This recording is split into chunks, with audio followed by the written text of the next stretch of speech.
So, without further ado, I won't be a lot of extra in this intro, but yeah, let's just continue where we left off just a little while ago.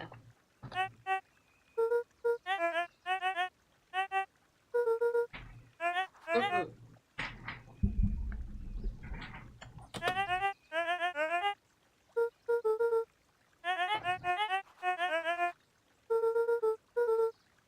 Toby looked up from the clipboard excitedly. Mm.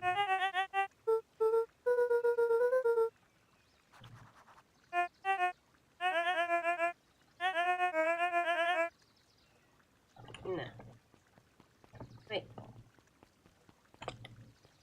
Okay. Talk to him. I can't talk to him. And I can't talk. Okay, that's good. Aw, shit.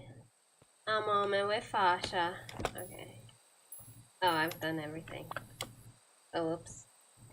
Can I go back? Luca placed his sometime. Okay. I can just leave. Okay.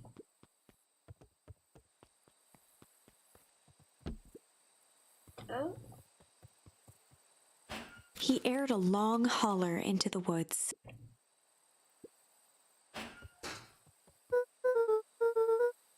Luca felt his eyes getting heavy and plopped into the beanbag. He conceded to its lumpy embrace.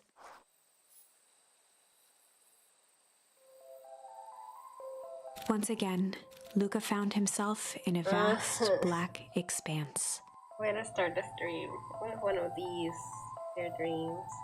This time, he knew exactly where to go. He took a single confident step forward. The world flickered and pulsed. He found himself standing in front of the frigid air of a blazing campfire. The source. He plopped down cross-legged and gazed into the cold flame, waiting.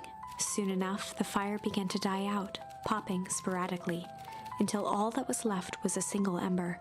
Lucas stood up and dusted himself off. He plucked the glowing ember from the cold ash, examined it, and slid it into his pocket, a keepsake. The voice of his father spoke behind him. "You made me proud, Buckaroo." Luca turned to face him. "Dad, what is this place?" A warm grin grew across his father's face. "A place where everything that has been and everything that could be all wait together." Luca found himself staring at his father's face, trying as hard as he could to memorize every single detail. Wait?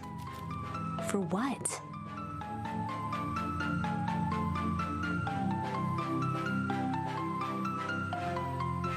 Another voice spoke out as Luca's doppelganger stepped forward.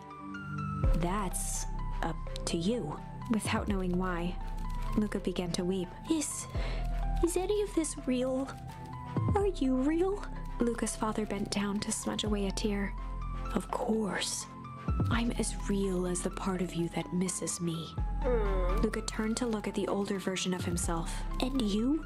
The doppelganger choked back tears. "I'm as real as the part of you that's angry he's gone." Does that make sense? Through his tears, Luca laughed. "I think so." His father pulled him in for an embrace. "Time to go, Buckaroo." Luca was startled from his dream by a banging on the floor. A commanding voice rumbled from below. Just as Luca sprang to lock the entry hatch, the door knocked open. Chapter 5. Dangers Big and Small. Luca stumbled back. He heard the rope ladder creak under significant weight. Keeping his eyes fixed on the hatch, he inched backward to the balcony. As his hand grasped the door handle, Luca froze. A large figure clumsily wriggled up through the hole. What?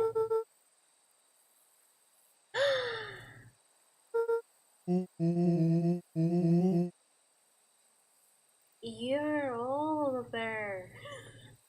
No. No, turn back into a baby boy. The large figure cocked its head inquisitively.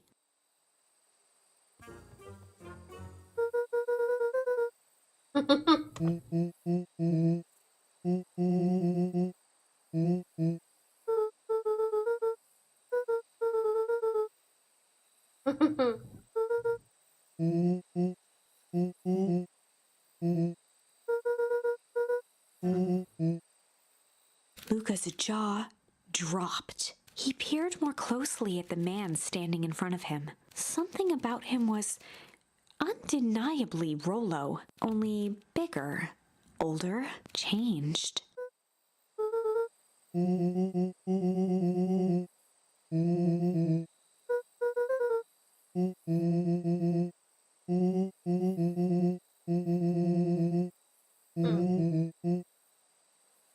Rollo proudly presented his hands to Luca.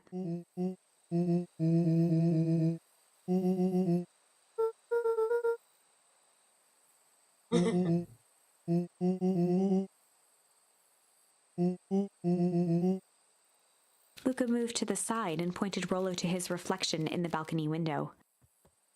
Yeah, he's completely unaware. His hands shot up to his face.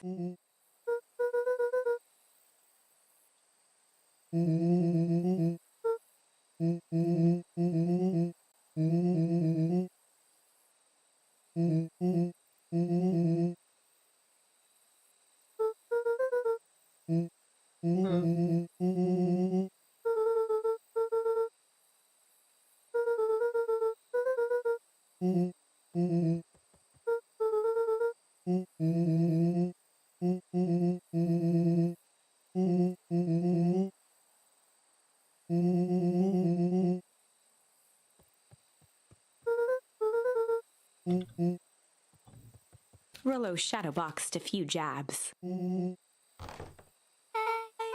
Oh, right. Her hair's messed up. With a yelp, Rollo dove behind Luca.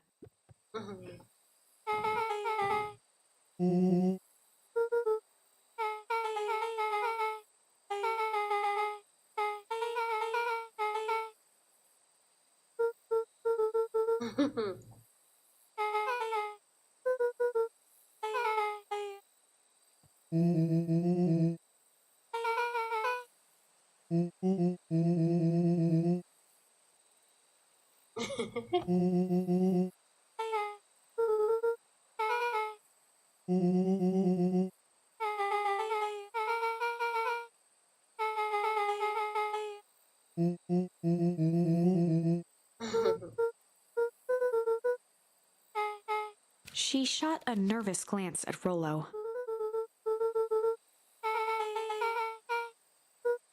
Beck's eyes narrowed.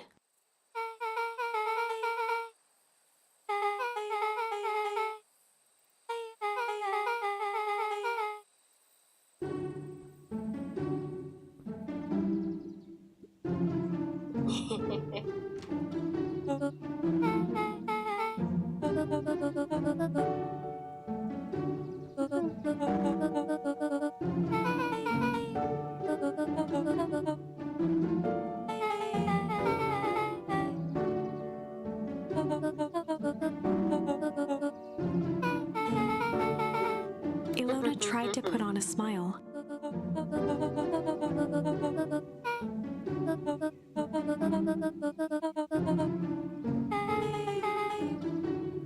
Yep.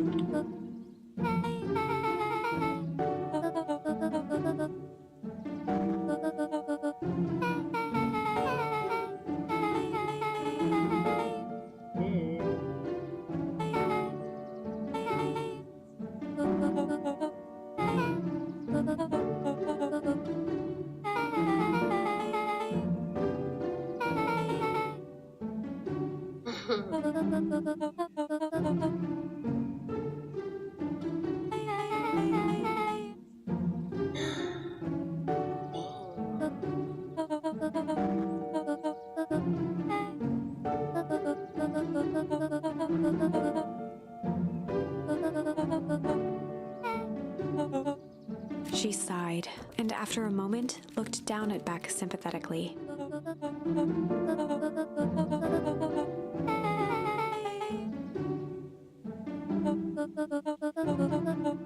She flashed a sly grin and tousled Beck's hair.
Luca gave Rollo a quick elbow to the ribs.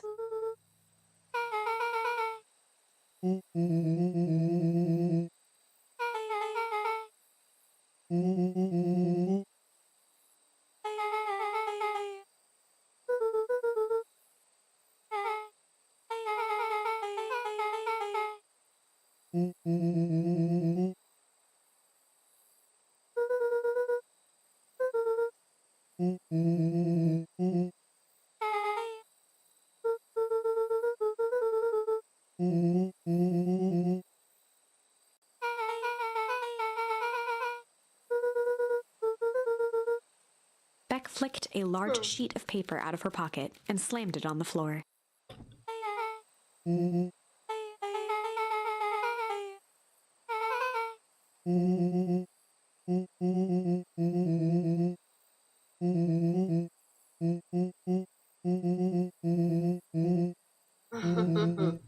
Rollo started to wiggle with excitement.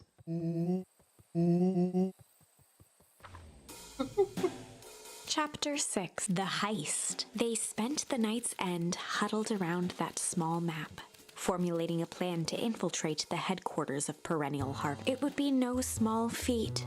A modern facility equipped with all manner of technology, not to mention the swarm of clipboards that would most certainly be scattered throughout. By the time the sun began to peek through the car window used as a makeshift balcony door, all were in agreement. This could just work.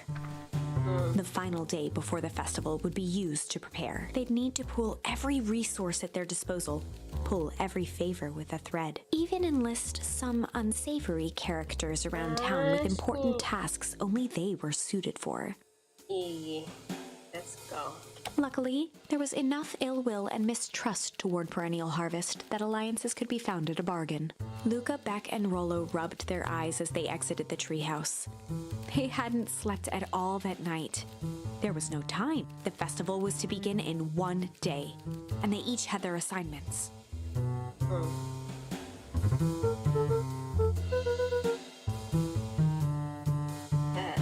Why? It's gonna be freaked out.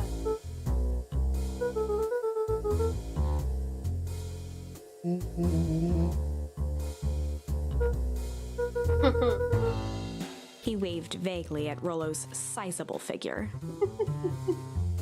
Yeah, how are you gonna explain that?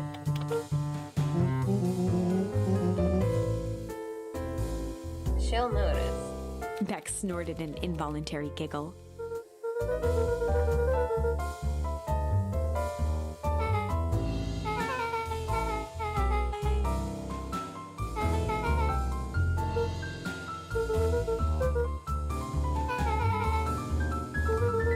They each looked at each other with sleepy confidence and nodded.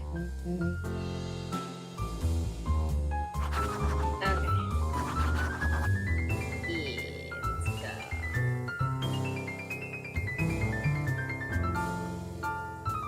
So,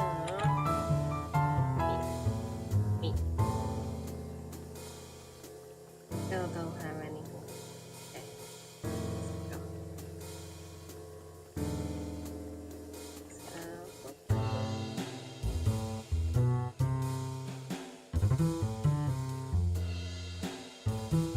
Wait, what? Yeah. Yeah. I thought it was this person, but I guess I was wrong. I don't know where they are now.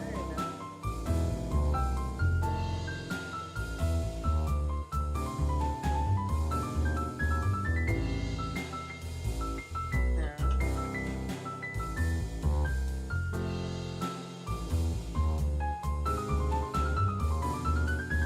Oh, wait.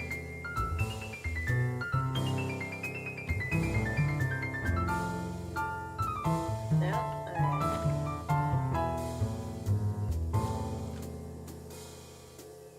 Okay.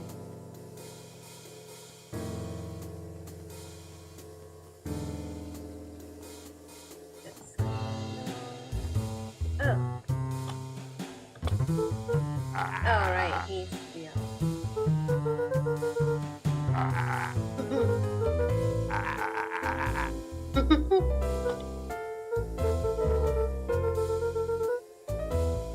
Jeff wheezed out a long snicker. The joy in Jeff's face drained instantly.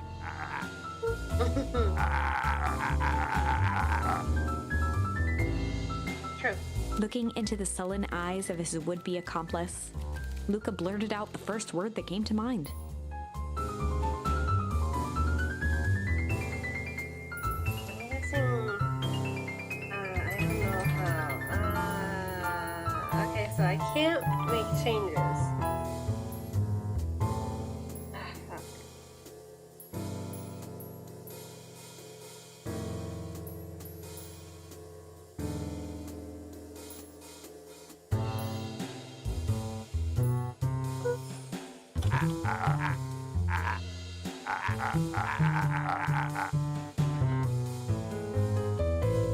Okay, so. Luca wasn't. He shouted out again.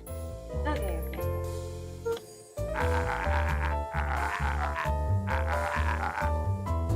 Oh my gosh. Yes.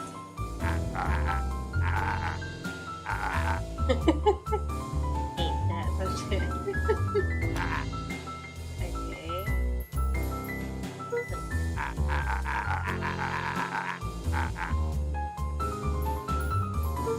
Jeff's brow perked up.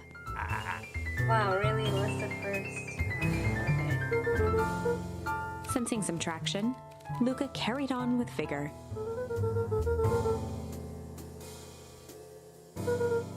Jeff's scowl faded with a sigh.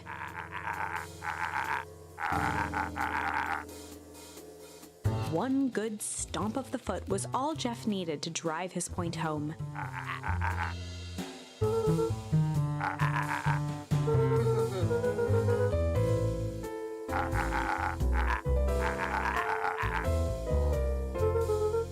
Luca offered out his open hand to seal the deal. With a firm and dusty grip, Jeff reciprocated.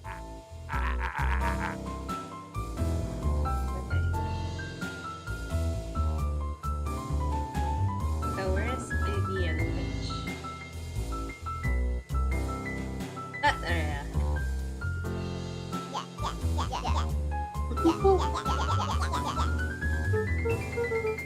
Iggy raised an eyebrow suspiciously.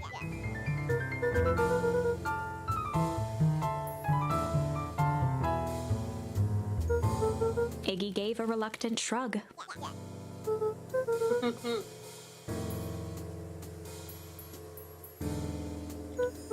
Iggy considered the point.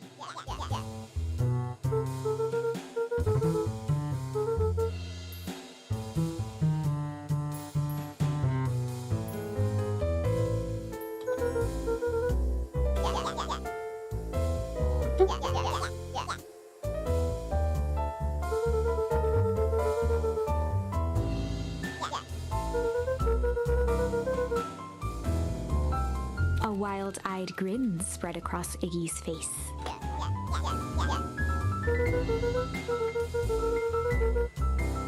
Iggy glanced over to Tish, who nodded in agreement.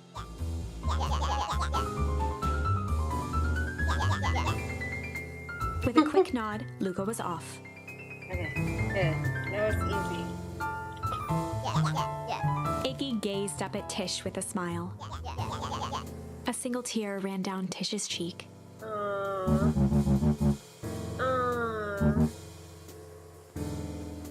That's so cute. Chapter 7.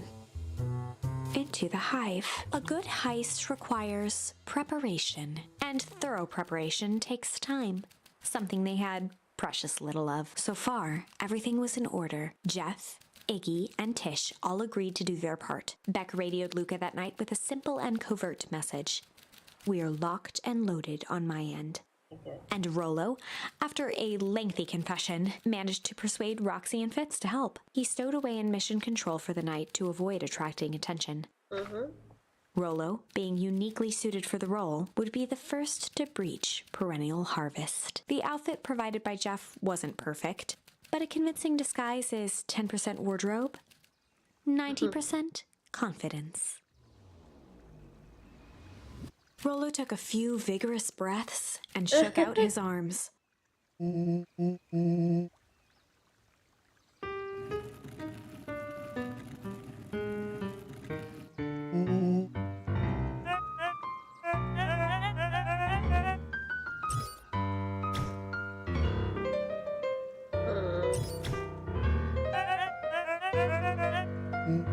He had to think quick. Rollo sighed, adjusting his tool belt.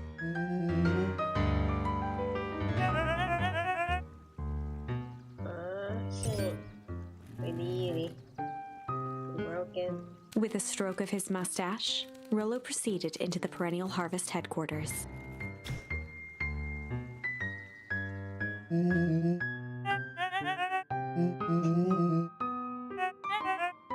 He stammered and flipped through the pages of his clipboard. Rollo interrupted with urgency in his voice.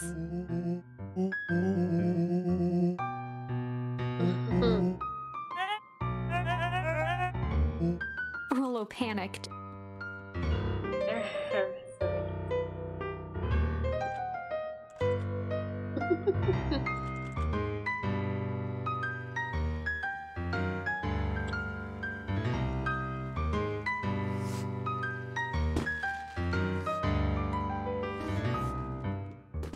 The distraction was enough for Rollo to regain his confidence. The clipboard fumbled around in a frenzy.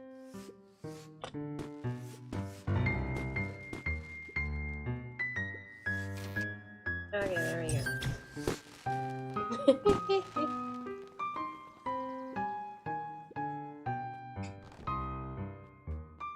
There you go.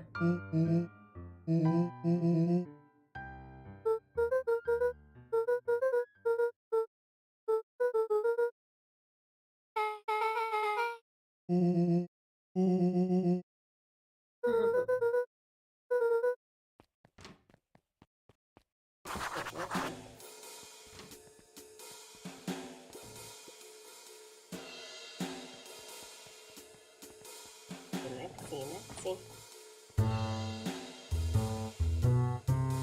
Oh no. Oh.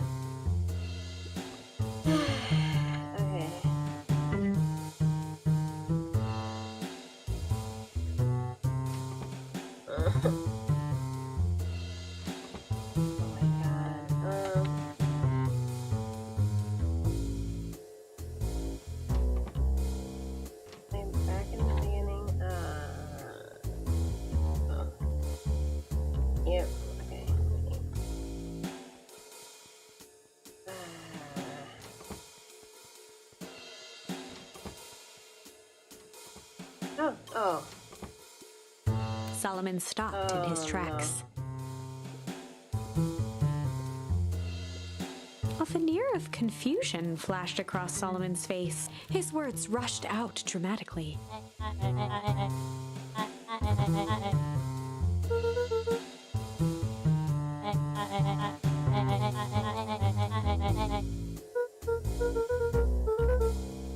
No, don't look. Check it out. Nah, he's not to be trusted. Solomon's facade briefly faltered. Ah, right.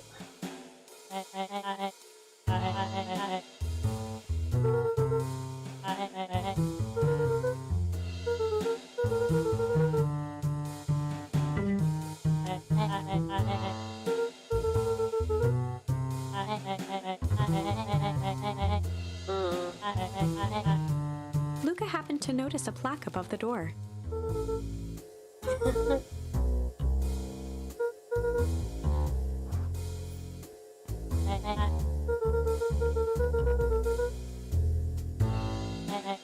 Luca tried the handle. Solomon leaned forward to examine the mechanism.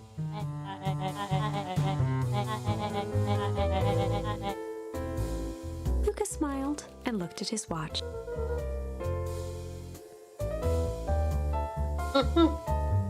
Like with the evil person. Ah. There we go. She mimed a quick hat tip and ambled off with a whistle.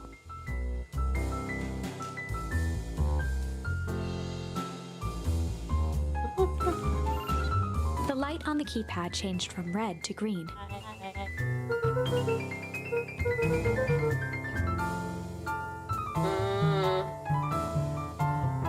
Luca switched on his walkie-talkie. He has like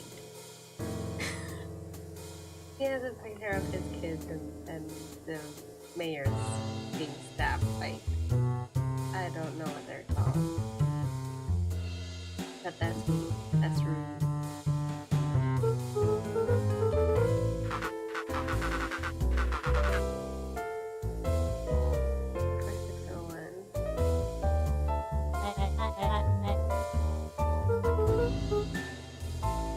On the computer screen, a green cursor blinked in a password field. Luca pecked out his best guess: underground secrets. The screen blinked to life. Columns of green numbers glowed on a black background. My goodness, kid. Oh, he even uses books to like put on his chair.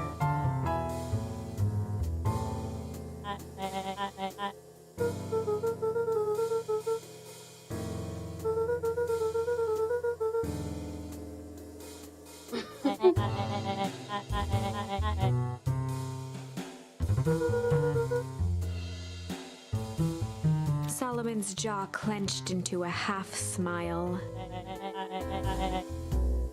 Luca quickly scanned the columns for number 24601.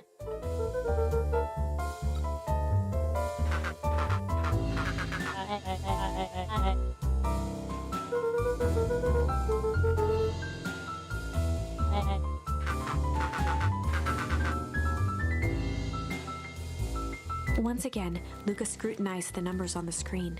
In that moment of distraction, Solomon reached forward and pressed a large red button.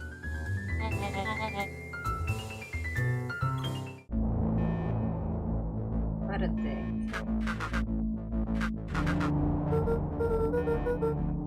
He quickly skimmed the screen with his finger.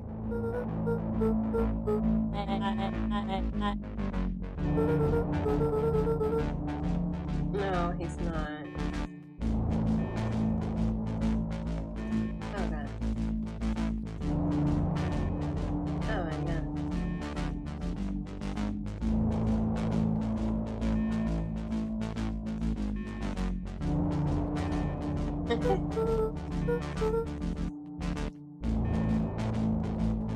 Mr. Kerr approached with a sneer and spoke into his walkie-talkie. With self-satisfaction, he called into the hallway.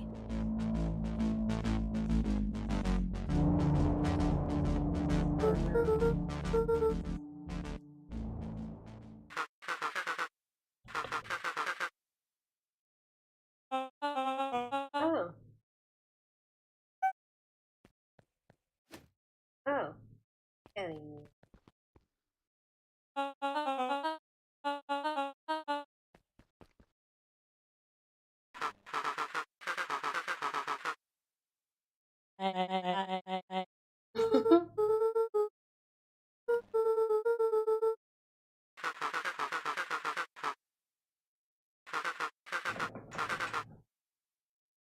Okay.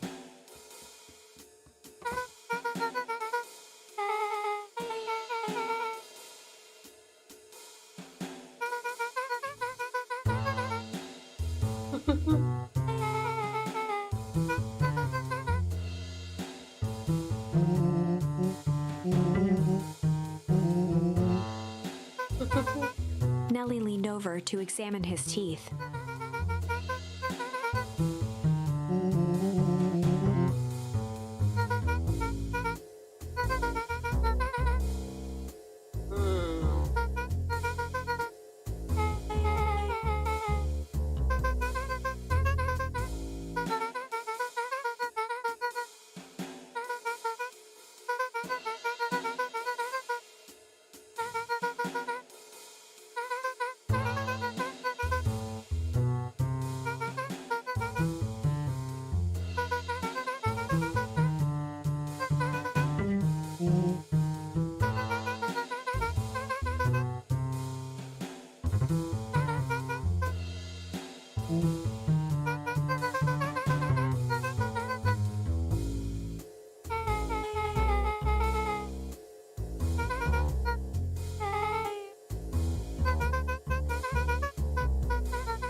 Nellie sighed.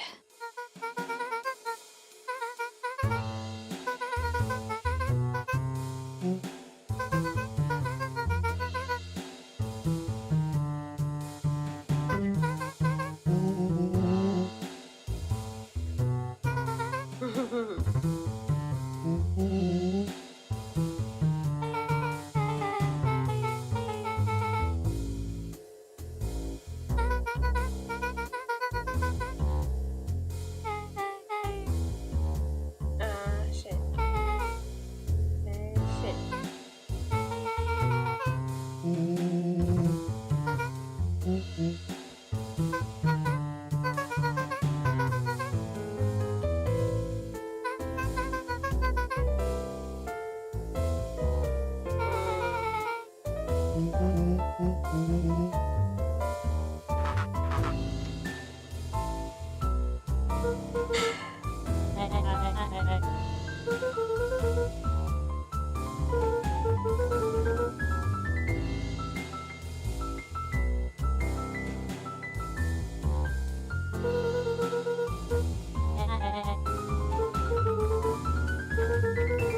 With a subtle, quivering lip, a smile crawled across Solomon's face.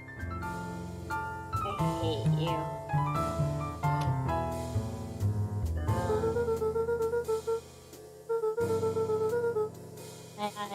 Luca held his hand up to the ashtray. Mm-hmm.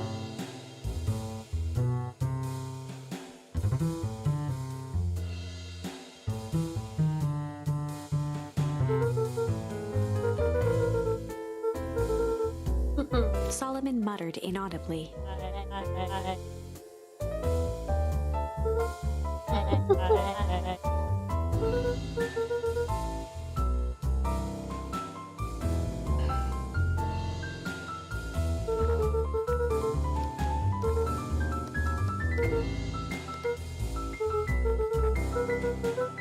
Solomon once again muttered under his breath.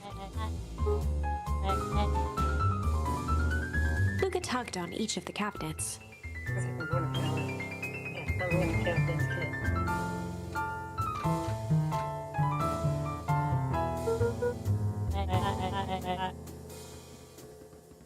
They heard the trampling of frantic footsteps from the hallway.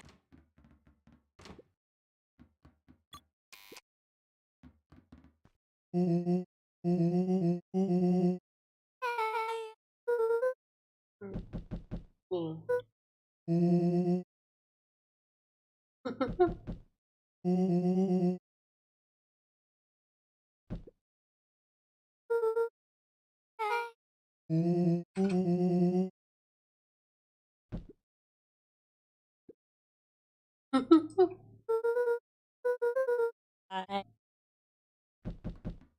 Don't leave him.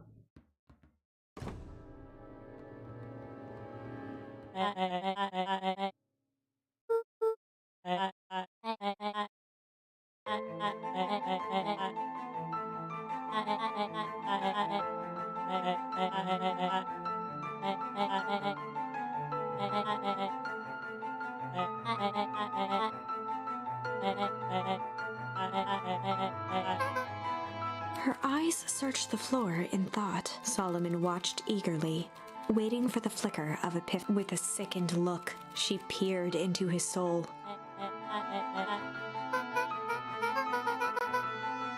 Solomon clapped with genuine delight.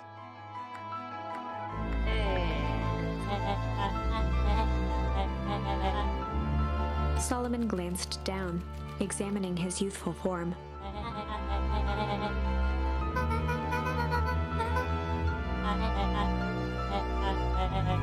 Kerr presented it with a theatrical twirl of the hand. Before he could finish, Rollo snatched the vial from Kerr's palm.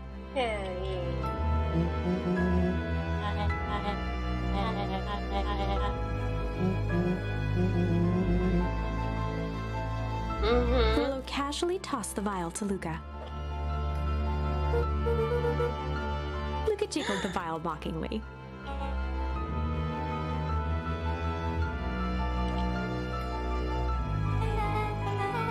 She held it tightly behind her back. Solomon sighed, speaking in crisp, measured syllables.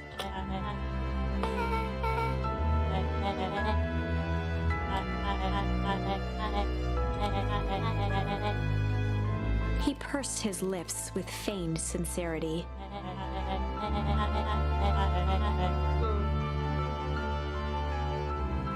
See. Hey, give me 1 second. I'll be right back.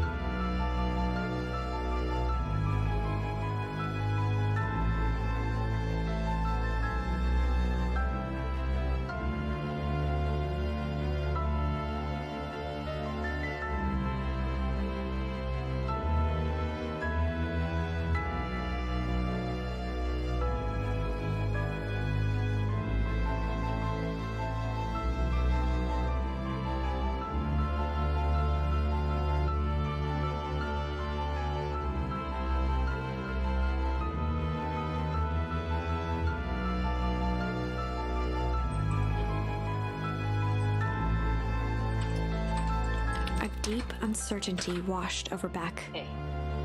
Alright. So let's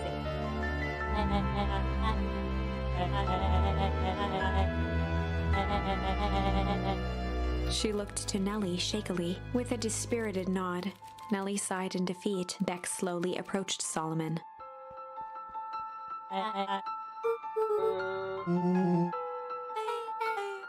With apprehension, Beck conceded. Solomon pocketed the vial and brushed off his shoulder with a sharp flick.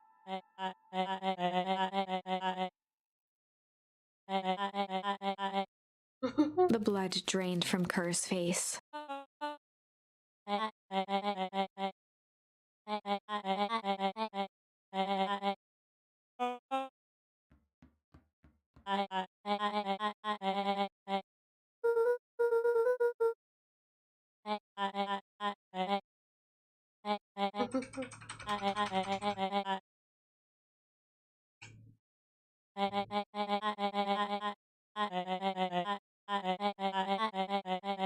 Solomon shook his head with gratification.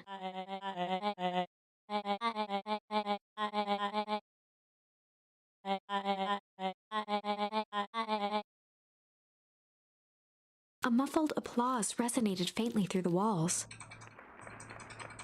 Dang it.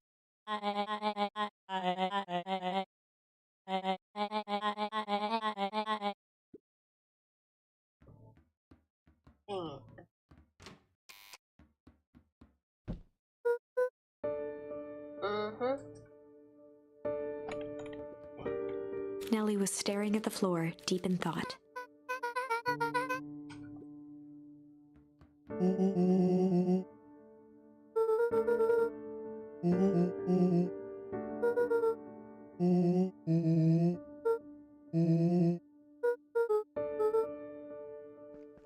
Hell no.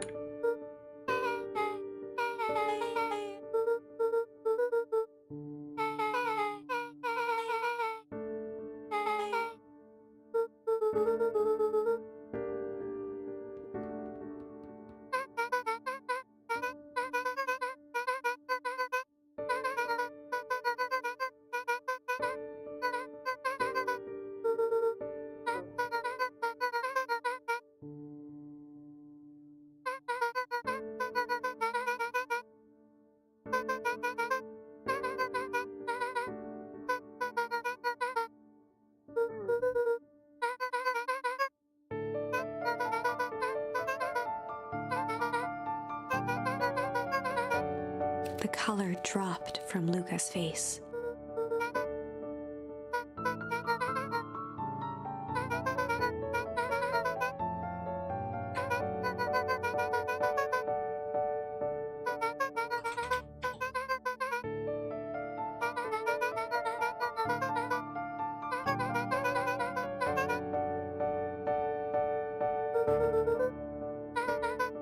Luca was overwhelmed with emotion.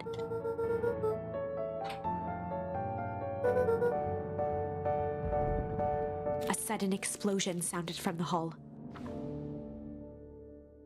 Chapter 8, Comeuppance. Ears still ringing, Gran picked herself up off the ground. Oh. Through the dust and smoke, she looked over to see Mrs. Fratelli helping Hiram Tolliver to his feet. She'd had to beg, borrow, and steal to acquire those explosives. How many nights had she spent visualizing how she'd use them to make things right? And now, her one shot at destroying the source, that damned hole that swallowed so much of her life, was gone. Traded for this jagged hole in a wall and a foolhardy shot at rescuing Rollo. With Fratelli and Tolliver at her side, she stepped through. It was a strange feeling. The last time she'd stalked this maze of hallways, it was in a different body. They quickly rounded a corner to find a group of clipboards guarding a door. Something worth guarding is probably something worth seeing. She leapt forward, brandishing her cane. If her last chance at vengeance for things lost was truly gone, she would just have to fight to keep what she still had. Ah, there we go. Tama, Migran. Hello, Marie. So long story short, just in case you're watching right now, like at the moment, we broke into the building. Rollo is now like a big boy. And then Iggy, I asked Iggy, Tish, and the hobo, Jeff, for help, and they helped me out to break in. So now Mom is actually rescuing us from the building because we were like we got into a mess. We got stuck.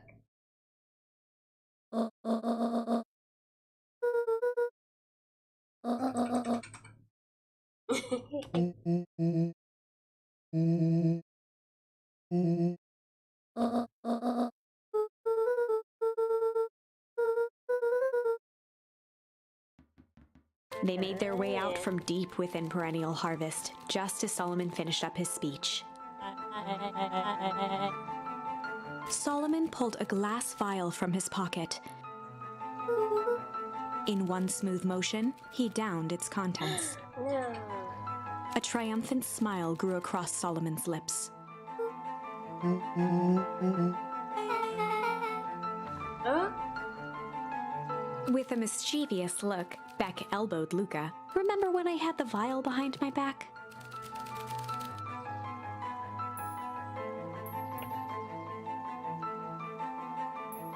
Okay, I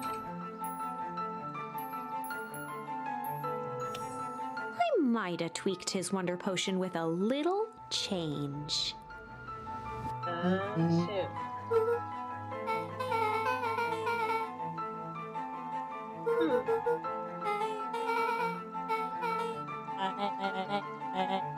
His body and face began to contort and expand as he disappeared into a belching green mist.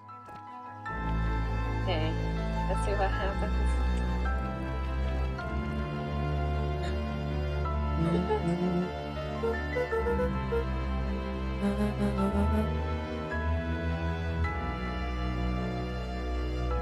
Oh, he's a bad. He's not an innocent child. He's the one who planned all of this. Screw you, Eris. Eris awkwardly cradled the squirming child. She looked to her brother, her voice shaking with uncertainty.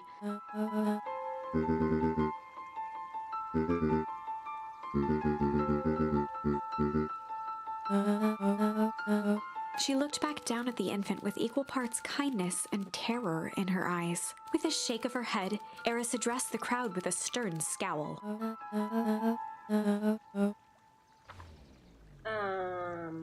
Epilogue. Beacon Pines' coldest summer on record came and went without much fanfare.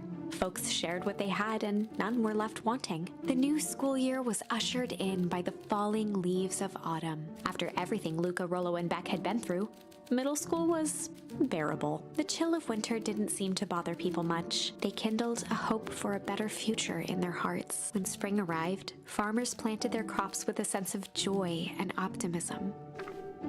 And as the dawn of the first day of summer came again, its light slowly spread through the shallow valley. It crept over the town square, across the river, past the neglected welcome sign, and came to rest on a young boy sleeping at dawn, his mind at peace, knowing he is here for a reason. That's it? Did I make the right choice and that's it? Oh no, I don't want this to end. The good game. Oh, look at her.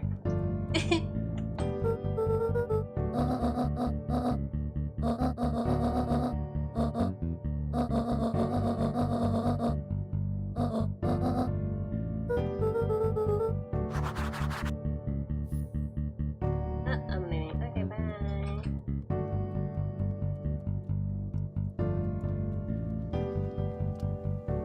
Oh wait.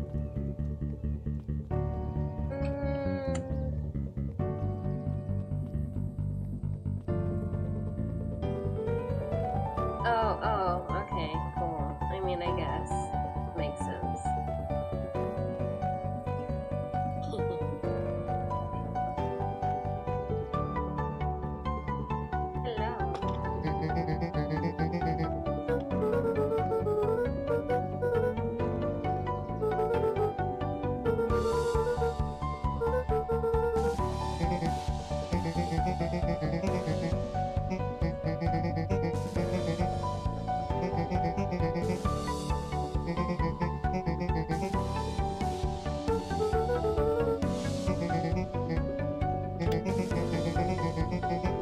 I don't think this is the true ending. Because Lolo can't just stay as a big boy.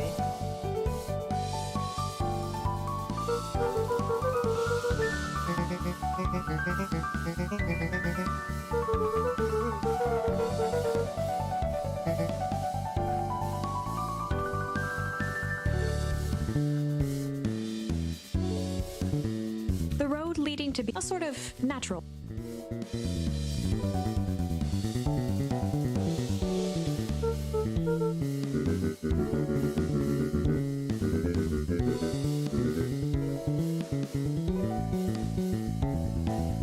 perennial harvest collapsed. Most of the clipboards skipped town, but some stuck around and dedicated themselves to making things right.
Let's see if memories with Fasha. Nope. Luca gently for skip. Okay. Bye, Fasha.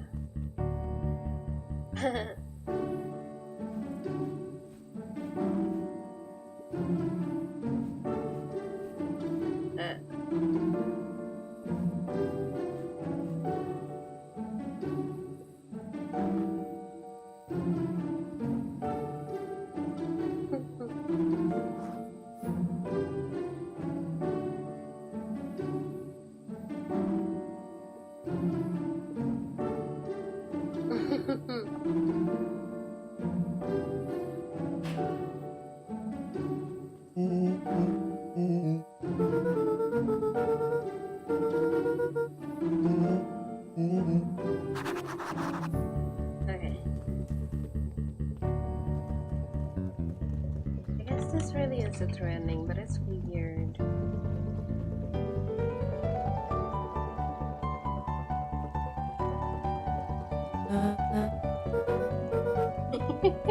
He's pouty. He's like, yeah, damn it, I have to go all over again.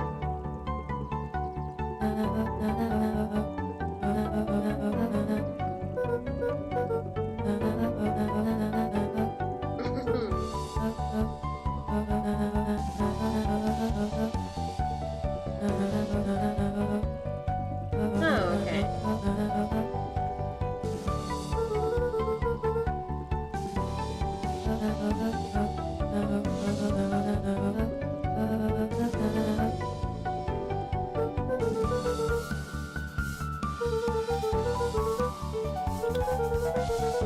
Eris did her best to ignore the tears welling in her eyes.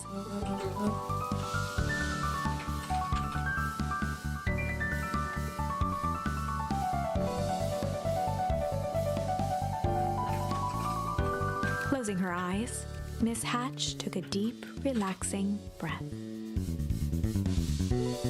Ah, such a good book.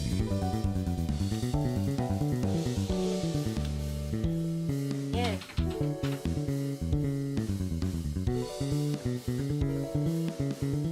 Oh. Dang it. Go. Okay, there we go.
Fratelli glowed with a carefree smile.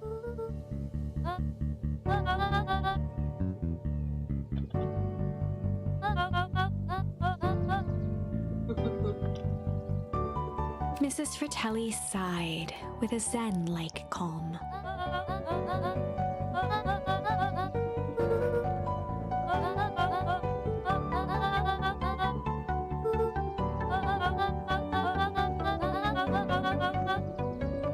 Oh. Okay.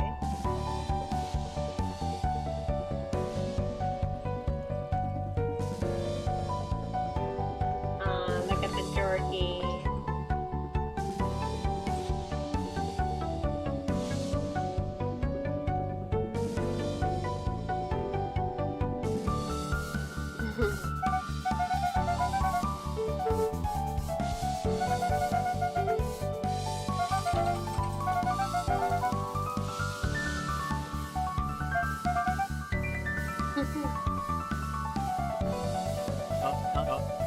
He playfully waggled an apple.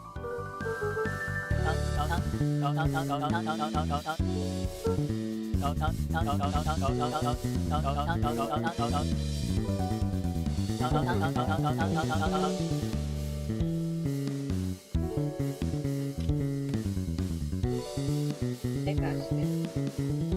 Okay, let's go.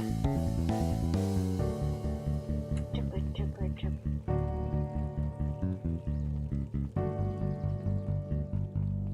Okay, you're not half bad. Fine.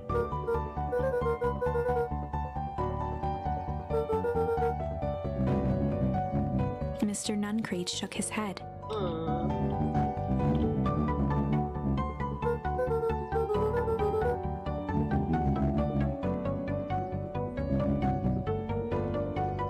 Oh my god, look at all the bunnies. The buns. With perennial harvest gone, the transportation tubes were left unused.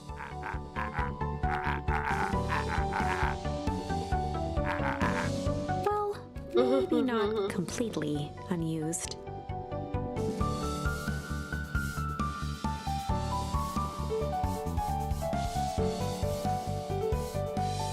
Hello.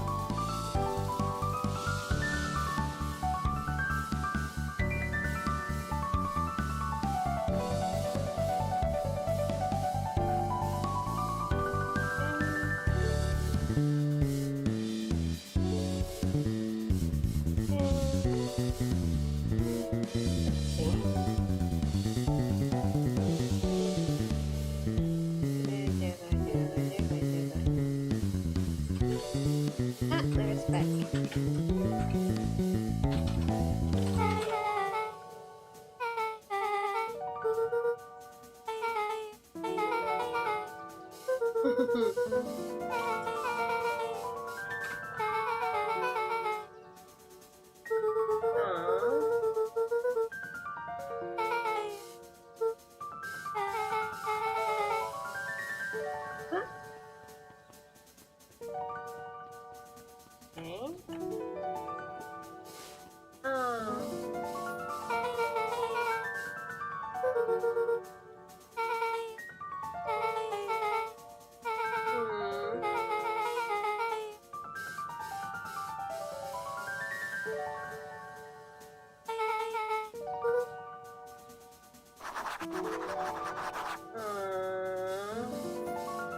Okay.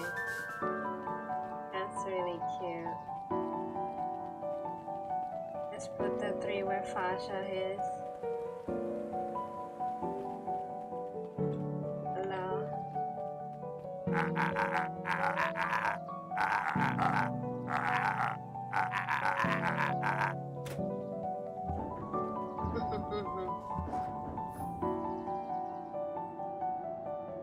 Oh. I think this is it. I did it. I did get the good ending, I guess. The end I've been waiting for. Honestly, I'd begun to lose hope of ever finding it. But then you came along. I don't know exactly how to thank you. It's hard to explain how much this means to me. Well, I'm gonna change a few things because I wanna see all of the endings. It's funny, now that our time together is finally ending, I'm at a loss for words. Let's just watch the end together. Okay.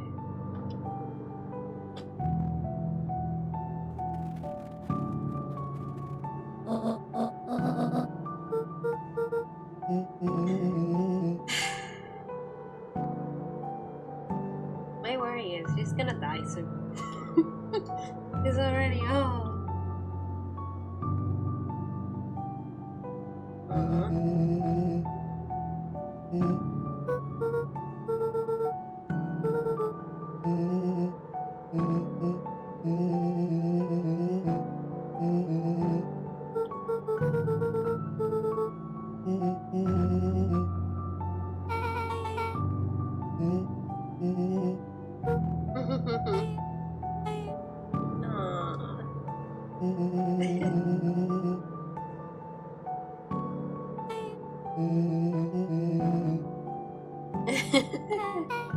Oh God.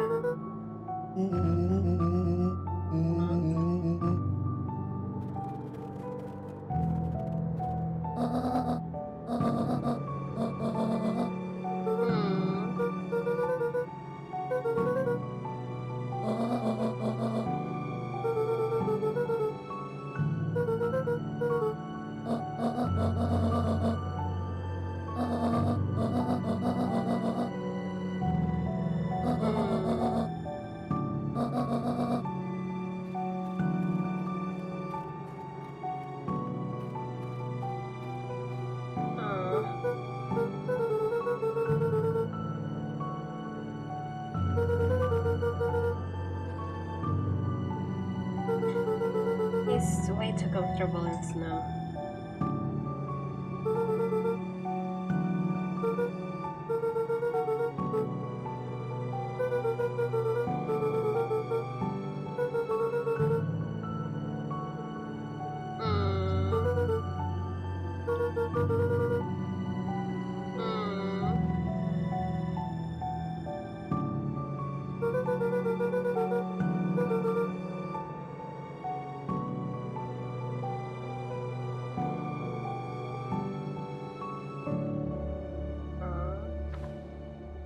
That it? Is that really it? Aww. This is adorable. It's a great story. Okay. Okay, not gonna lie, it's a great like story. It was amazing. It's been a while since I played a game that actually got me so hooked. I'm thinking that for the next game that I would play, it's gonna be a Nintendo Switch game. And I've also been wanting to play it for quite some time too. It's called the Cooking and the Great Hero. It's very storybook-ish too. But yeah, I thought about that right after I picked it. I should have picked change right, like after the other two options, because now I'm curious on how like the other two endings are. Obviously I didn't expect all of them to like stay old, and like the mom also stayed old, which I thought like it's fine. I would have preferred if they had gone back to how they used to be, but again, it was a nice story regardless. So it's amazing.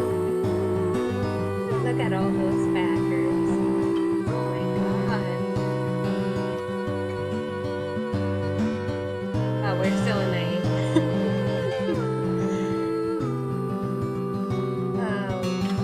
But yeah, it's a really good story. It was a really good story. I enjoyed every second, every minute of this. again, I honestly didn't want to play this game like at all. Like I thought it's cute, it has cute characters, but not my type of game. But I was so wrong. I was so incredibly wrong, and I'm like super happy with how everything turned out. But yeah, it was a really good game. But gosh, I don't know if to just like skip the. I don't want to skip this, but I want to see the other two endings if you don't mind. Give me 1 second.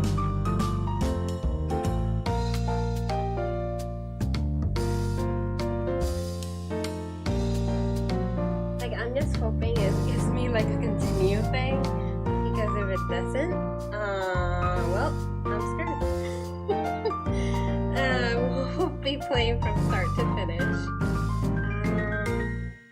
I'm just gonna wait. I'm gonna wait until the credits are done, and I'll see if I can go back to choose the other two options. Or yeah, I can't do anything here. Yeah. I just keep hitting like exit or escape to see, but I guess we just have to wait. So yeah. Cute. Oh, we're almost done.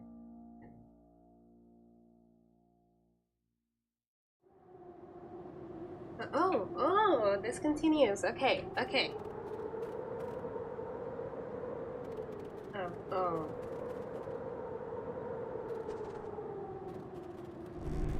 Uh-oh. He's gonna remember.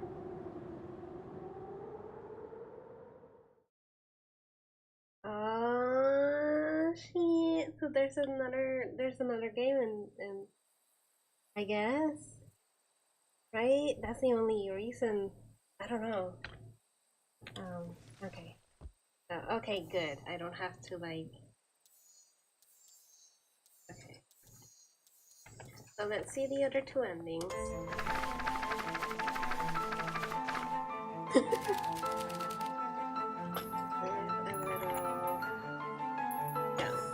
I might have tweaked his wonder potion with a little junk.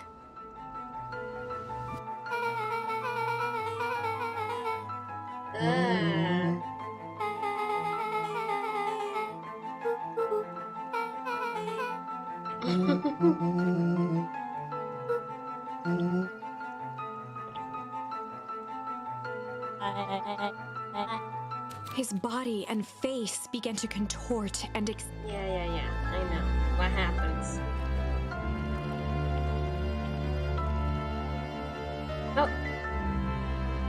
Oh, did he become a stat? Oh, he became ashes.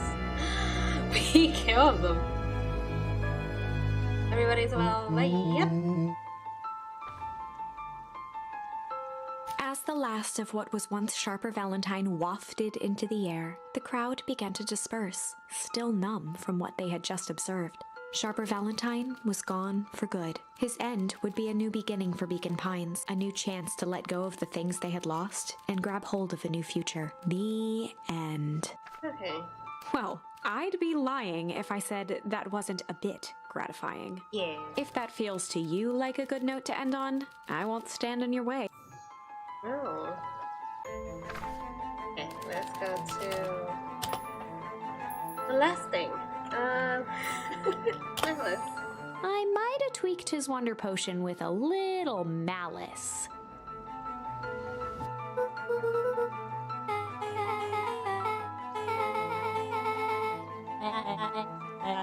His body and face. Hi. Okay.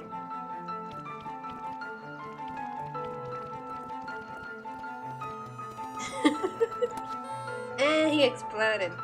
Yeah.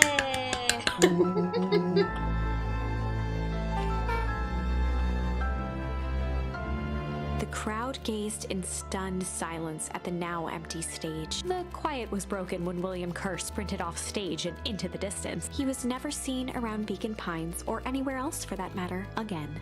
Watching the silhouette of Kerr disappear over the horizon, Luca began to laugh. First, a low chuckle that became uncontrolled, heaving laughter. Through his tears, he was vaguely aware that the crowd had begun to laugh with him. The end. Okay. That was unexpected. Perhaps a bit of an absurd ending for my taste, but who am I to say? I'm only writing the damn thing. Okay. So yeah, those were all of the endings. Pretty sure I got everything. Yeah. Pretty sure I got everything. But yeah, it's a really good game. Really amazing game. I love this. But yeah, hopefully they'll release a second one, since apparently Sharper got his memories back at the very end.